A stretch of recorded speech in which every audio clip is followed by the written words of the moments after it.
ভিডিওটা দুপুরের পর থেকেই শুরু করলাম। নমস্কার, আমি সায়নী। আমার চ্যানেল কবিতায় গল্পে সায়নীতে তোমাদের স্বাগত জানাই। কেমন আছো তোমরা অবশ্যই জানিও। স্নান করে বাগান থেকে কিছুটা ফুল তুলে এনে পুজোটা কমপ্লিট করলাম।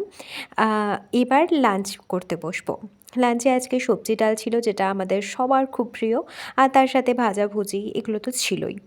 বাগানে একটু ঘুরতে ঘুরতে কিছুটা ধনেপাতা লাগতো, তো ওটাই তুললাম। আজকের আর গল্পের আসর বসেনি, তাই একা একাই একটু বসে রোদে চুল শুকিয়ে নিলাম। তারপর লেগে পড়লাম পিঠে পুলির কাজে। না না, ব্যর্থ হইনি, পেরেছি। শেষমেশ আমি নারকেলটা ফাটাতে পেরেছিলাম, আর তারপর কুড়িয়েও নিয়েছিলাম।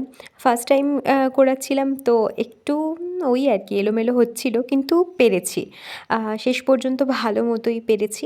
তারপর শুরু হলো আমাদের পিঠেপুলির কাজ। প্রথমেই সুজি বানানো হচ্ছিল। আগের দিন পাটিসাপটাতে দেওয়া হয়েছিল, তো বেশ ভালো লেগেছিল, তো ওটাই আবার করা হচ্ছে। তার সাথে পুলি পিঠে বানানো হবে, তো তার জন্য পুর বানানো হলো। মা আর আমি বানাচ্ছিলাম, তাই 2-3 রকমের ডিজাইন তো দেখতেই পাবে।